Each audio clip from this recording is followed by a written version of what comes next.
So today we're going to talk about incivility, or rather civility and respect in the workplace. There has been a troubling trend towards incivility in our personal lives, but it's propping up at work too. And what should we do about it? And it doesn't matter if you're on the left or the right, this is going both ways. So that discussion is coming up right now. Hi there, I am Andrea Adams. This is the HR Hub, and on this show we talk about anything related to HR. Please subscribe to the show or to the podcast or click like to keep learning from my guests. Today I'm excited to have Sara Taylor on the show. Sara is the president and founder of deepSEE Consulting. She has specialties in both diversity and leadership development. Sara has become a thought leader in the area of cultural competence and recently published a book called Thinking at the Speed of Bias. I'm really interested in that, but we're not going to talk about it too much. She's been a chief diversity officer. Was a guest, I guess by the time this comes out, she was a guest on my panel. Hi, Sara, how are you? I am fabulous and so thankful to be here. Thanks for having me. Well, I am so thankful to have you on the show. I'm excited about this topic because it is, I'm Canadian, but some of the general trends in civility and just general meanness on the internet that somehow seeps its way into everyday life has been concerning. But today we're going to talk mostly about civility in the workplace. So let's get us off. Can you tell us what civility is and give examples of incivility? Yeah, absolutely. And, yes, we are talking about the workplace, but really all of this applies in our communities and in our day-to-day interactions as well. Now, most folks think about civility as like a switch. It's on or it's off. And I hear and see articles about, oh, we've lost civility, we have civility, as if it's just you have it or you don't. Yeah. It's there or it's not. In actuality, civility is something that is developmental. It really comes from our ability to interact effectively with folks that are different from us, which actually is everybody. So it is something that we see that any of us can develop, and any of us can be more effective, more civil. Mm-hmm.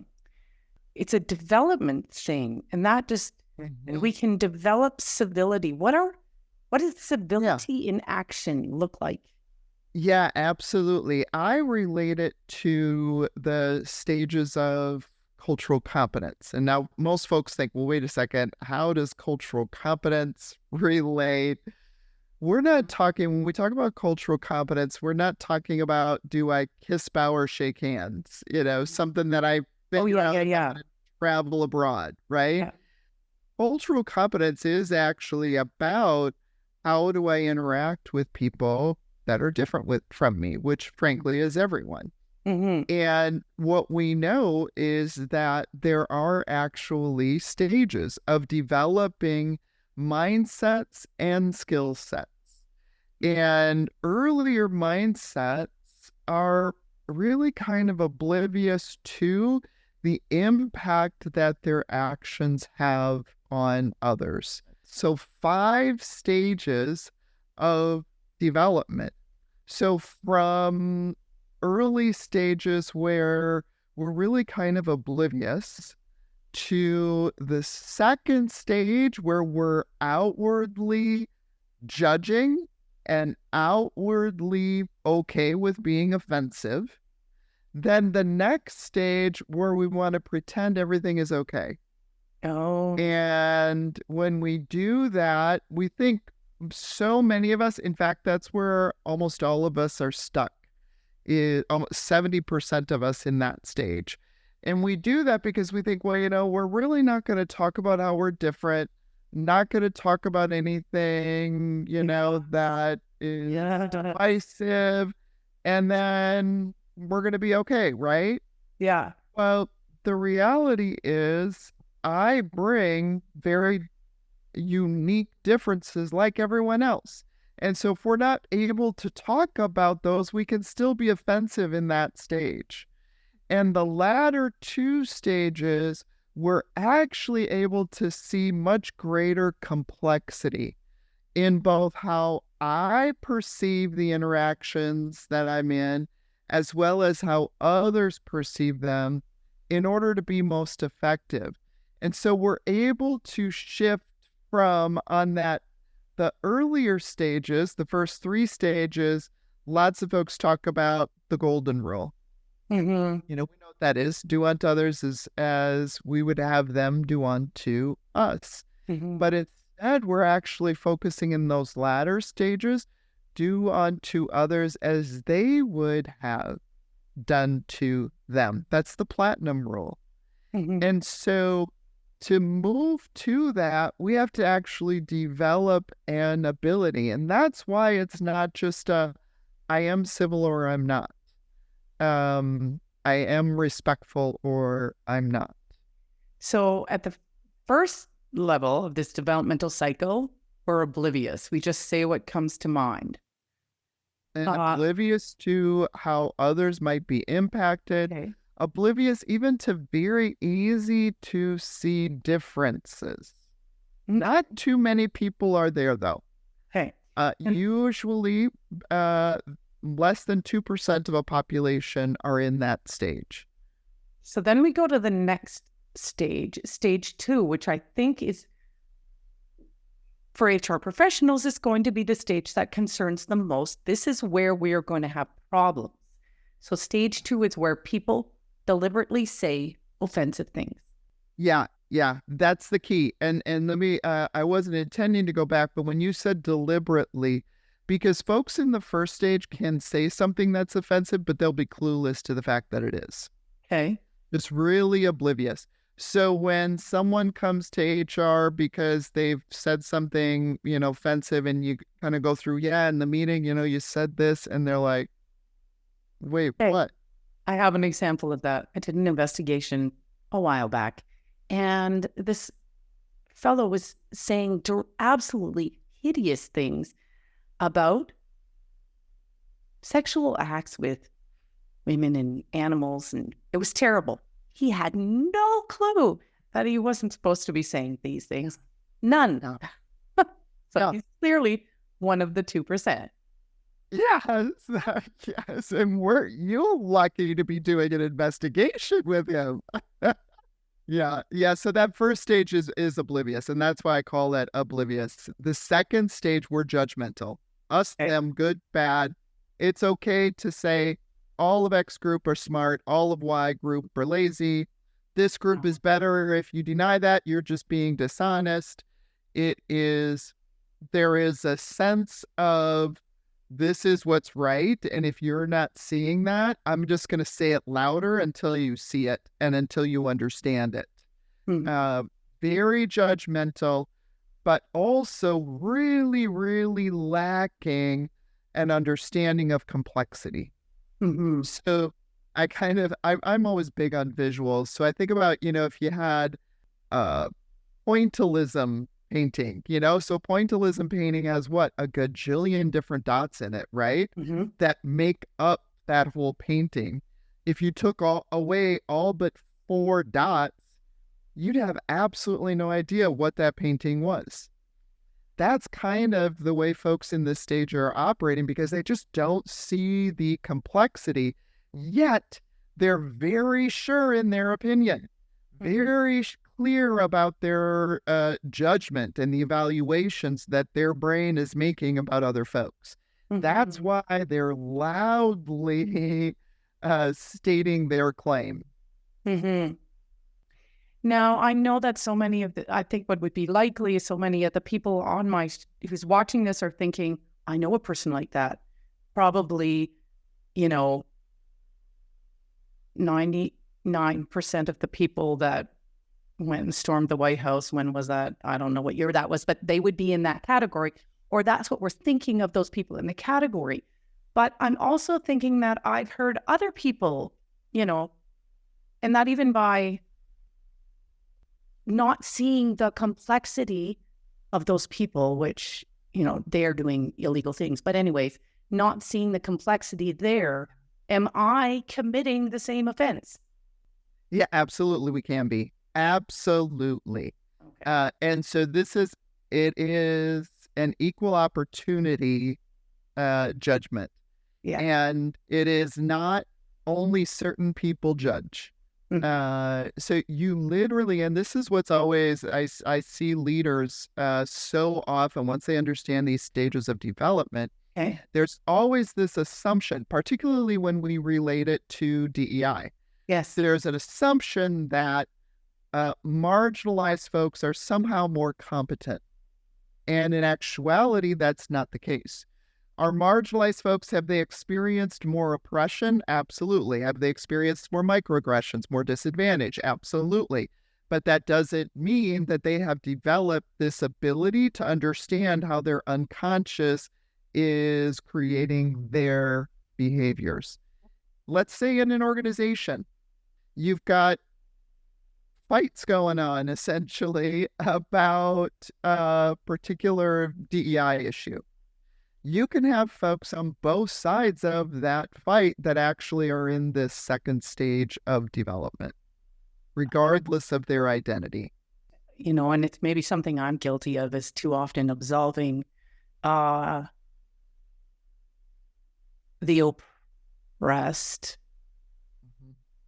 from any role.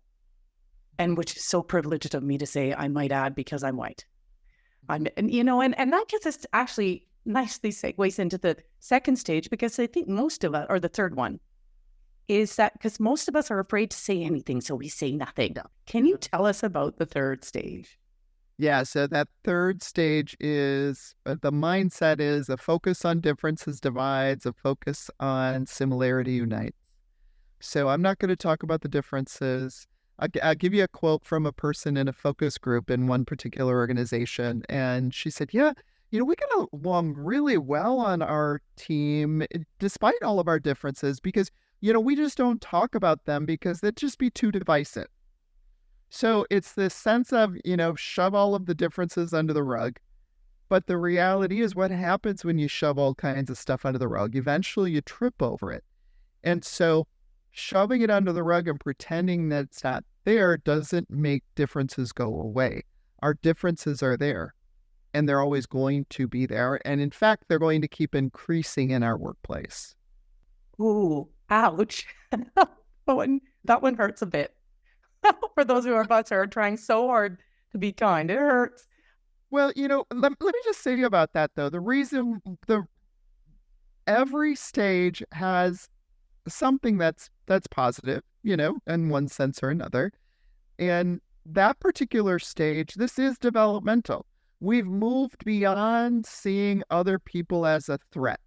Okay. And we don't want to do this good, bad, us, them. And so what we find as a strategy is, let's pretend we're all us. Yes. Instead of what is the fourth stage, leaning into the differences and saying, yeah, there's incredible complexity. And it's not good or bad. It's just different. How do you do that? How do you do that without it just seems to me that some people do get offended or upset or something, and I don't know what's going on when that happens. Yeah. So first of all, moving to any of the stages, it is developmental. And so you can't just say, that's the stage I want to be in, that's the stage I'm going to be in. No, you have to develop. So moving from that stage where, kind of minimizing differences, what we need to do is be fully aware of our own unconscious filters and how those create our realities, how they make us different, just like they make others different. But we start with ourselves. We don't go, and this is the mistake that so many people make. They say, okay, someone new is coming to the team and their X identity. Let's learn about X identity. And so what does that do? Or even, yay, someone new to the team, you introduce yourself to us. What we're doing is we're focusing on the different, which makes us the norm. I'm the norm. I'm good. I'm professional. I'm right. You're different. And so then when there's a rub, it's easy to go to, you're the one that's disrespectful. You're the one that's unprofessional. You're the one that's wrong. Versus if I start with, I'm different. I'm not the norm. And how I see the world and how I operate is based on my unconscious filters. And so if we start there, then we're less judgmental when we look at how others are different from us. Hey, business owners, executive directors, are people stresses or challenges getting in your way? Imagine managing your people issues smoothly, addressing, better yet, dealing with employee problems before they're ever a big problem, adapting to all the changes in employee rules, and doing all of this easily. I can deal with your HR challenges so they're resolved. With me, you'll get the right things done, build a strong team, and create a workplace where the right people want to be. Your business deserves to thrive without a lot of HR hassle. I'm here to help you make that happen. With my assistance, you can focus on business growth supported by a strong team. Take a first step towards a better business today. Reach out and let's chat. Visit the hrhub.ca and let's begin transforming your people challenges. So what's stage 5? Yeah, so then into that last stage, once I really see that complexity, so it's like I see the pointillism painting for me and for you.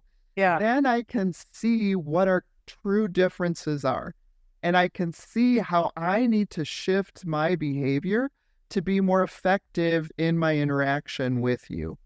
So I'm able then to match my positive intent with an equally positive impact with you.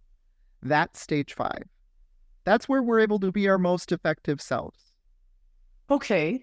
So if we see stuff bubbling up and it looks like second stage kind of stuff, maybe it's fights, maybe it's, I don't know, anonymous racist things, or I don't know what comes up at that stage. But if that comes up, what do we do?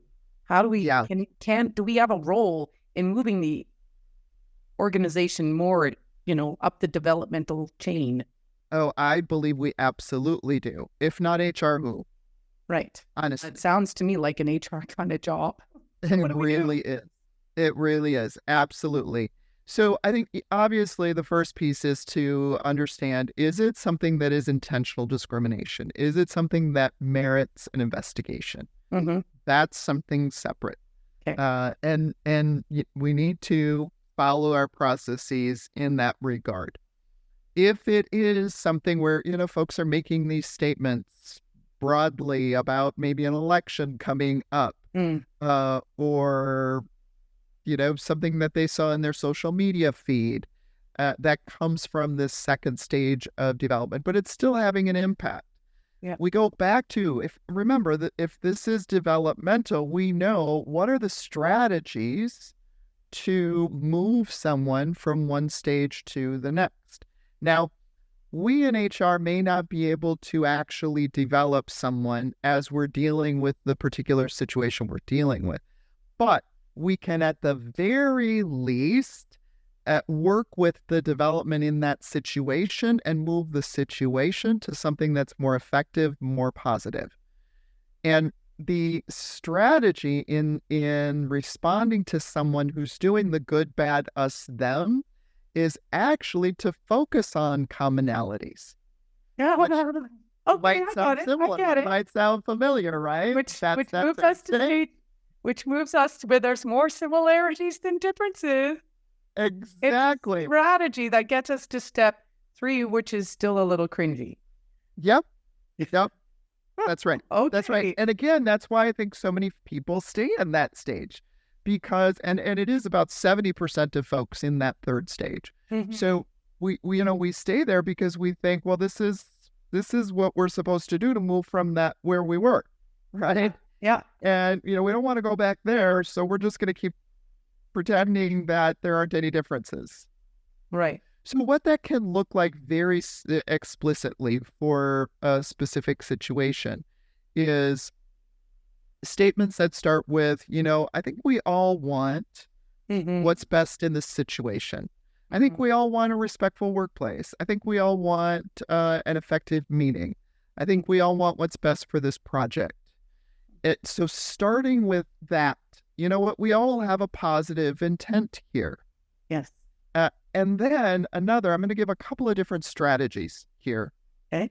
We all do want what's best. And then kind of pointing out some of the differences. And, you said something about gender and made some comments about gender. And you've got folks that are on your team that don't share the same gender as you. And here's the magic. I think it's 5 words. Let me count them out as I say them. Can you consider the possibility? Can you consider the possibility that the statement that you made might land a lot differently for someone that is a different gender? Mm-hmm. Can you consider the possibility that the folks on your team might have been offended by that statement? So instead of saying, folks on your team were offended, Right. what you said was sexist. Instead, it's, can you consider the possibility? And I'm going to tell you, every single time that I have used that strategy, folks have said, well, yeah, I guess so. I mean, who's going to say, no, I can't consider it?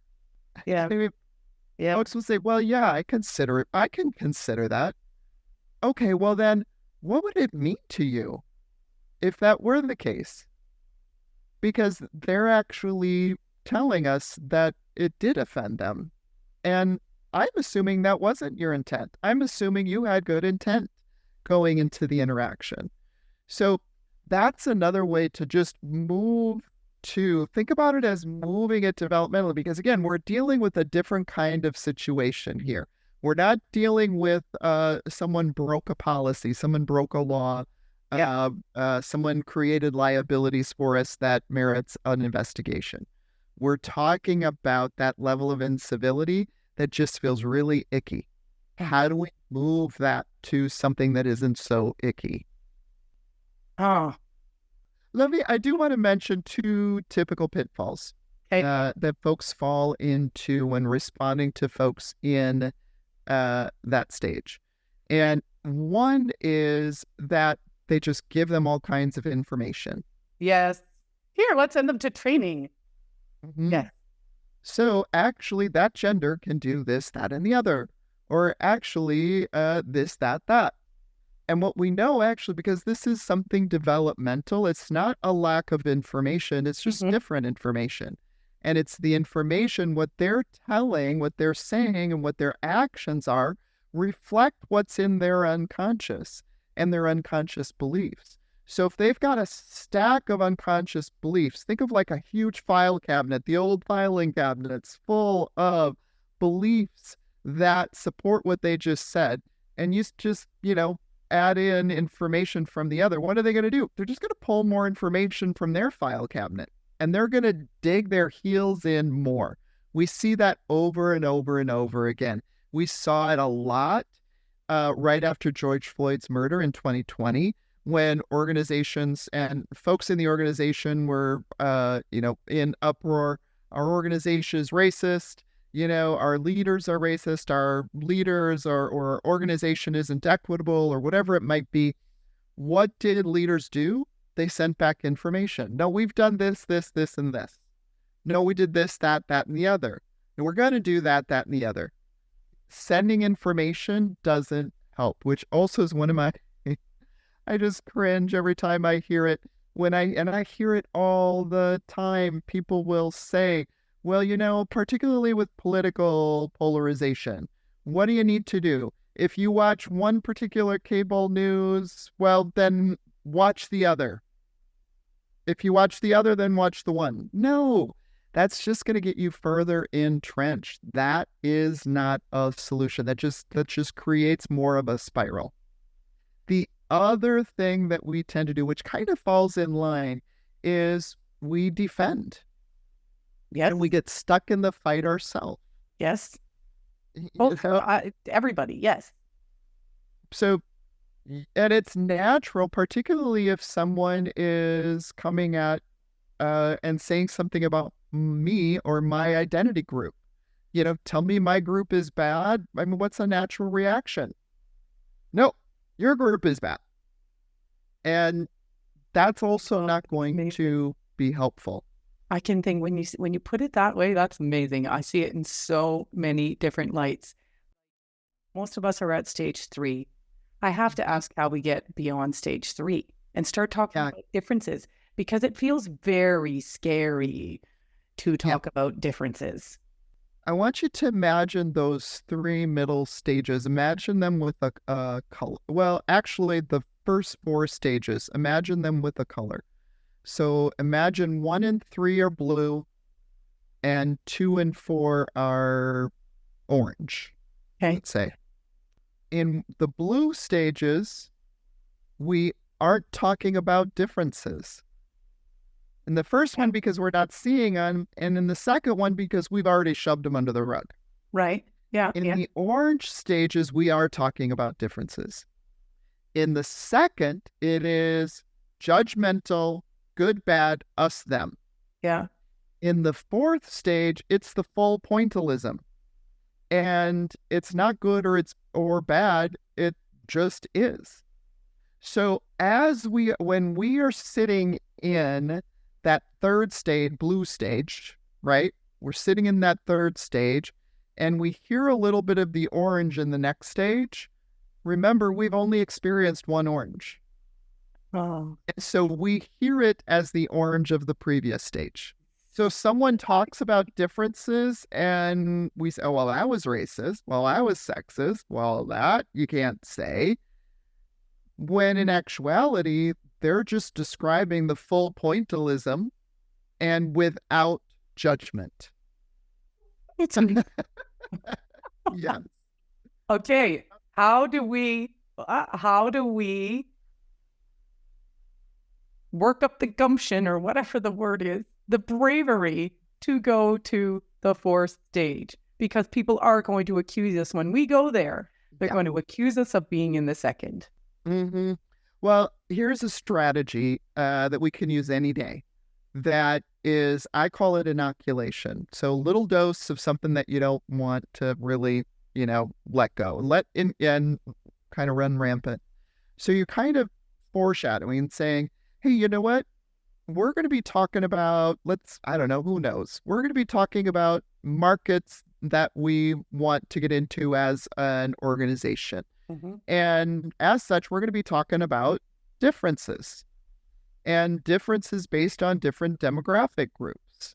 And when we're talking about those different demographic groups, it's okay. I'm going to be talking about differences. I'm not going to talk about, and I don't think any of us should be talking about them as good or bad differences, but it's okay just to talk about the differences. So I would invite that in this meeting. So what you're doing is really saying, this is a new way of talking about differences than you've thought about it in the past. It's talking about them with deeper complexity and without judgment. So you might hear me saying things about how different groups see things differently, how we have different perspectives, how our perceptions are different. But let's do that from a place of no judgment. And that's the complexity that this project is going to need. Yikes. It would be so easy to stray off into stereotypes, Yes. Part of our market is women, and women like, nice clothes and makeup, and like you can let the stereotypes run rampant. And I'm doing this with no judgment, holier than thou. I don't know how do you avoid that? Well, and that's another piece too that you do. And actually, one thing that we can do is in the beginning of the meeting, we know this from research, that this actually makes a difference. Before the meeting, we say, or at the beginning, we say, hey, you know what? We want to make sure that we're not stereotyping or we're really not using our bias as we talk about these differences. And so at the end, along the way, I think, let's encourage each other to kind of check that. But then at the end, we're going to ask these few questions as an evaluation. Did we kind of slide back into stereotypes, into bias? Were we judgmental? Or were we able to really look at these differences from a place of complexity and non-judgment? And then you actually do that evaluation at the end. And what research shows is when we do that, we're a whole lot more effective during the process. Okay, we've run way over. I have to close this. There would be so much more to talk about. I loved this. Where can someone learn more about the way you think? Absolutely. Well, one of the easiest is to buy one of my books. The recent one that's just been released is Thinking at the Speed of Bias. And that you can get anywhere you get your books. And the other way is my company is deepSEE Consulting, and that's C with a double E, because it's about being able to observe with this deeper level of complexity. So deepSEE Consulting, or of course, I'd love to connect on LinkedIn as well. So Sara Taylor on LinkedIn. Perfect. All right, I'll add those links in the show notes. Well, thanks, Sara. That was, do I dare say, challenging, personally challenging, because I think I am at stage 3, where I am afraid to move to stage 4 because of the accusations I'll get that I'm at stage 2. That's something I'm really going to have to think about. I did an episode on someone else's journey of leading DEIB, focusing on the belonging. She did a lovely job of guiding that journey, and she spent a lot of time helping employees understand each other. And I thought her approach was amazing. I recommend you watch that. That link is here. Thanks for watching out there. We'll see you next time.